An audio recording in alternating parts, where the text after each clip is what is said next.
What is up, everybody? I'm NoLucksGiven here with your afternoon snap, and I am still feeling a little bit stuffy, as you might be able to hear in my voice, but I did not want to let that stop me from talking about High Voltage, the newest game mode coming to Marvel Snap that I think is looking like a lot of fun. High Voltage is like supercharged Marvel Snap, where you only play 3 turns. You can see in this screenshot, we are on turn 2 out of 3, and to compensate for the games being shorter, each turn you get a bunch more resources. You draw 2 cards each turn, and you get between 2 and 5 max energy. The amount of energy obtained is the same for both players, so if I get 2 energy, my opponent also gets 2 energy. If I get 5, they also get 5, and it's additive over the 3 turns of the game. So if you get 2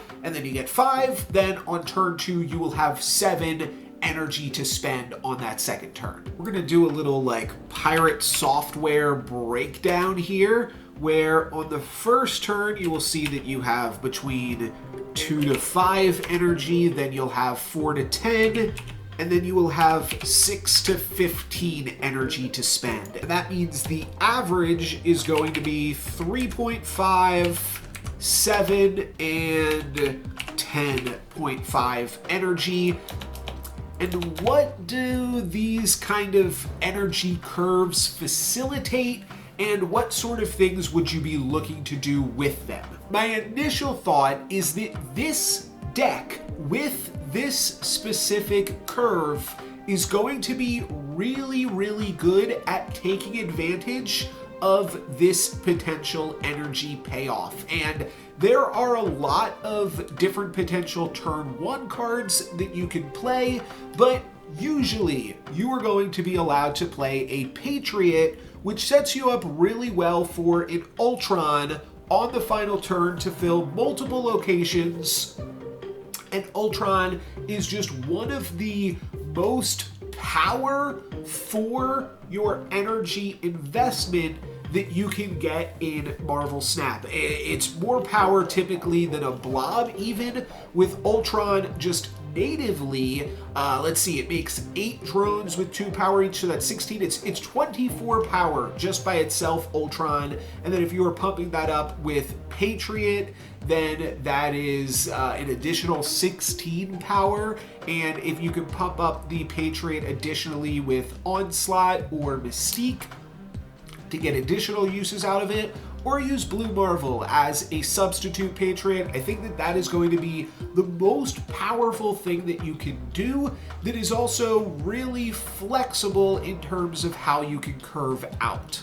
In the same way that Blue Marvel is a backup Patriot, we also have Dr. Doom as sort of a backup Ultron, and then we also just have a total backup plan with Iron Man, Onslaught, Living Tribunal, and Omega Red in games where you have additional energy. Invisible Woman isn't to keep your tech secret, but it's to protect you from Enchantress, which this deck is otherwise pretty susceptible to. And Mysterio is like the backup Dr. Doom with Iron Lad. I think being at a good place on the curve as a 4-cost card, and also allowing the insane high roll potential of Iron Lad, Onslaught, and Mystique all being Onslaught abilities with a Patriot or a Blue Marvel thrown in to then just make absolutely massive stats at all 3 locations. Something else to consider with the High Voltage mode is your decks are actually going to be slightly less consistent than in a normal game of Marvel Snap. In a normal game of Marvel Snap, you start with 3 cards in your hand and draw 6 cards throughout the course of the game. In High Voltage, you are still going to draw 6 cards throughout the course of the game. However, you only have 2 cards in your starting hand, which means you'll just see 1 less total card from your deck. I think that having 2 powerful cards at each point on the mana curve before 6 gives you a lot of different options depending on how much energy is actually given to you. What makes this deck and strategy really strong is the fact that its ideal curve falls below the average expected energy generation in a game of high voltage. On turn 1, with at least 3 energy, you can play Patriot. On turn 2, with at least 6 energy, you can play Onslaught. And then on the final turn, all in the same location, you can play a Mystique to copy that Onslaught, plus an Ultron, which will then give you huge drones in the other 2 locations and should amount to a win. Now, there is potentially going to be tech. I brought up Enchantress, Killmonger could also potentially get this in some capacity, and so Invisible Woman could be stronger on the curve than actually running the Mystique out there. In that case, you are kind of looking at some weirder curves like turn 1 Invisible Woman, turn 2 Onslaught, turn 3 Patriot Ultron, but that's something that can still be easily accomplished with this deck, even with lower amounts of energy below the average on each turn, and still for huge amounts of power. Here are 12 other cards that I think have interesting applications to talk about as far as high voltage is concerned. So first up, we have Sunspot, and Sunspot is a interesting card because if you aren't able to spend all of your energy every single turn, Sunspot will get a little bit of a boost. So I think it could be useful. However, I will say that any other card that says after each turn, like Fina for instance, is probably going to be something that you'll want to avoid, considering there are only 3 turns in the game. And in a similar capacity, Phoenix Force, the reason that I'm showcasing it here is because it is both a move card and a destroy card. Both of those strategies typically tend to rely on utilizing effects each turn. And that's not always true for everything, but thinking like Scream, for instance, literally also has an effect that says once per turn. Typically, Deadpool is the first card that you think about when you think about destroy, and Deadpool you can literally only destroy on the first 2 turns of the game, so you're not going to be able to make that big of Deadpools consistently either. One card, though, that actually could be a little bit more consistent in this game mode is Kang, because Kang is actually a good Marvel Snap card when you play it the turn that you draw it. And when you do that, you then get to draw 1 card deeper into your deck with Kang. And in your next turn, Kang, then instead you draw the next card deeper, and you could potentially even be able to play a Kang that you draw on turn 1 if you high roll and get the 5 energy on turn 1. Now, if you don't, and you draw Kang in one of your top 4 cards, then it is kind of a dud, as much as it always is. But if you wind up drawing it on turn 2 or turn 3, assuming Kang isn't banned. They only banned Galactus, Black Widow, and Magic. So you could use Kang, but that's kind of not in the spirit of the mode. It's supposed to be really quick games, and you don't get any value out of like bluff snapping with Kang in this mode. So it's not that great, but you know, Kang has so few uses where it's great that I did want to at least draw some attention to it. One other thing that I think a lot of players are going to gravitate towards is Hela, and the reason that Hela could potentially be good is because you just have so much extra energy, and instead of playing Hela, your backup plan of then just being able to play all of the other Hela cards like your Red Hulks and your Magnetos and stuff like that, you can just cast those with all the extra energy that you have in high voltage mode. I do want to give one warning about Hela and any build around cards in particular, in that you're drawing less cards in a typical game of high voltage. Like I already said, you are only drawing 8 of your 12 cards in a typical Marvel Snap game. By the final turn, you will have drawn 9 out of your 12 cards, which just means Hela is like that much more inconsistent. And that's definitely something that you want to consider. I do think that Blob plus Arnim Zola is a cool potential combo, especially if you are filling your deck with a bunch of fatties for Hela, like Infinon and Giganto, stuff like that. Anyways, that could be really cool. I also think that Scar is pretty strong in this game mode for similar reasons, because you're going to be able to dump some bigger cards out on there, and that'll make for some cheap Scars going into the final turn. Agatha is an interesting card in the game mode. I know I'm jumping around a little bit here, but Agatha does mean that you'll be able to draw 9 out of your 12 cards again, because she starts in your opening hand, and she only plays your cards for you on even turns, which only happens once in a game of high voltage. That's pretty cool, actually.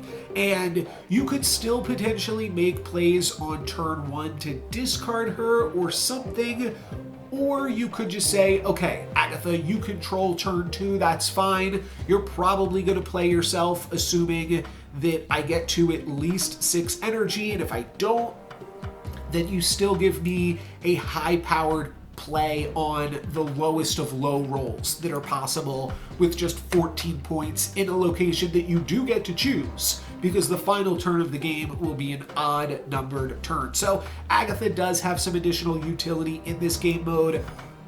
Odin, I think, kind of going along with the Arnim Zola strats and potentially the Blob strats, but not always. But Odin is an interesting card to consider. One thing that I wanted to bring up is if you are putting all of your eggs in a basket of Wong, more than half of the, or actually just half of the time, you are not going to have enough energy to play Wong on turn 1. Regardless of if you draw it or not, you're only 1 in 3 to draw it, but then you are also only 50-50 to have the energy to actually be able to play Wong. So I do think that Wong is a little bit of a risky strategy, unless you are also tailoring your strategy to be like Silver Surfer with a Wong game plan.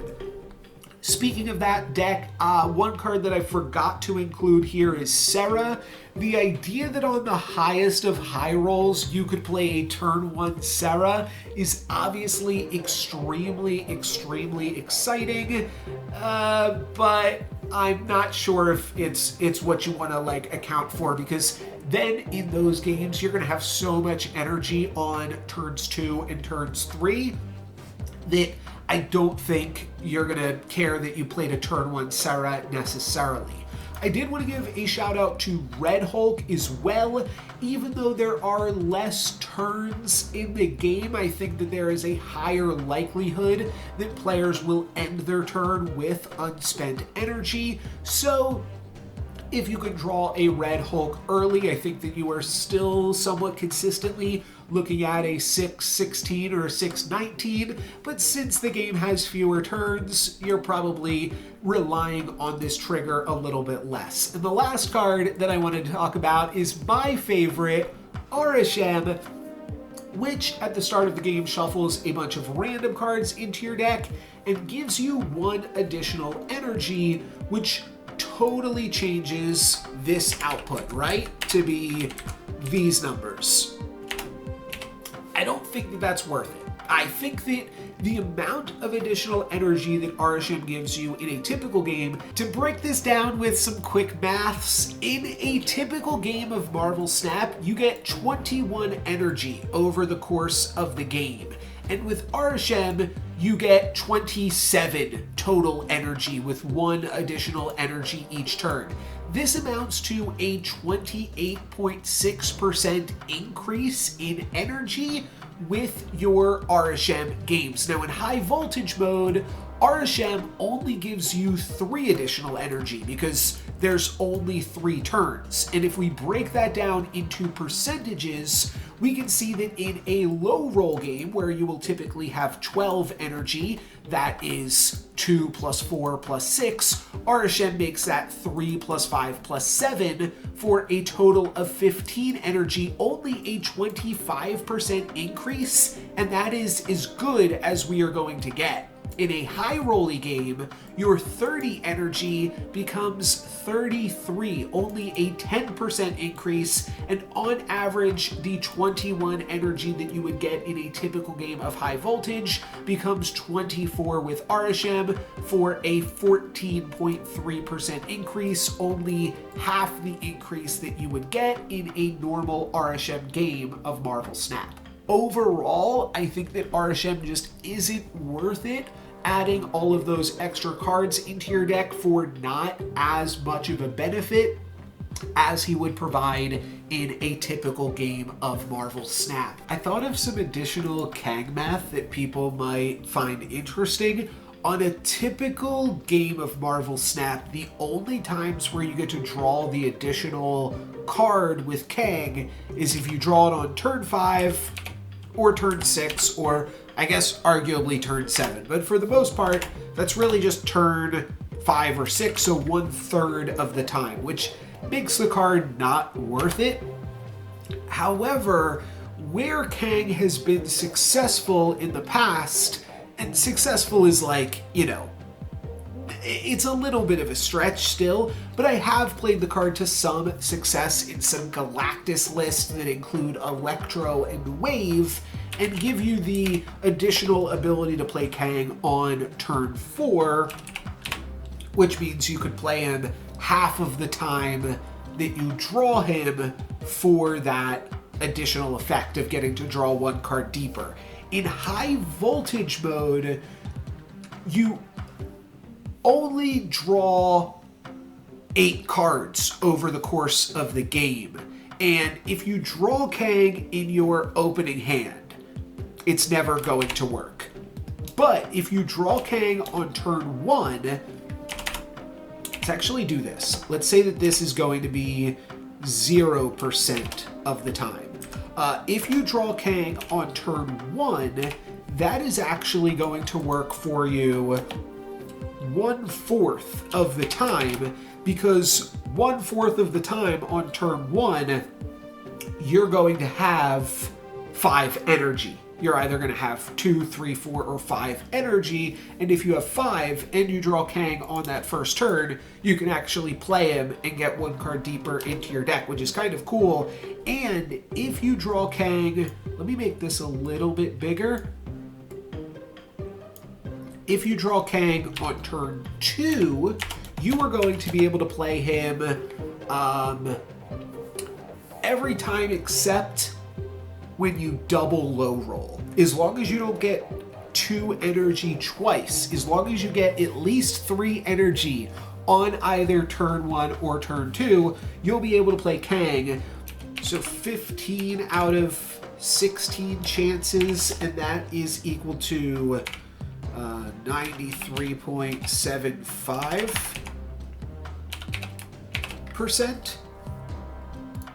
And then we also have on turn 3, you will always be able to play Kang. So if we average these 3 percentages, we get 73.44%, which means in 73% of your games, you will be able to play Kang the turn that you draw him and cycle through and get 1 card deeper into your deck. Plus, you gain the information on what your opponent is doing. That is probably worth, and this is just 73% of the time that you draw Kang. You're only going to draw Kang 75% of the time, But in that 75% of the time that you draw him, 73% of the time you'll be able to immediately cycle through him, with the remaining like 26% of the time you won't be able to. That could be worth it, actually. Maybe Kang will be good enough. Something to consider. If I come up with some other things that I think are interesting to talk about with high voltage mode, I will have another video coming out later on in the week, and I'll also just be uploading some YouTube shorts with some of the fun stuff that I get up to, and if I have any other deck updates, I might just make a YouTube short out of it instead. For today, that is going to be it for me. Don't forget to also catch me in the Marvel Snap Creator Gauntlet. This weekend, I will be live streaming at twitch.tv/NoLucksGiven, as well as here on YouTube, and I will also be part of the live broadcast on twitch.tv/MarvelSnap. I'll see you there. I'm NoLucksGiven. Peace.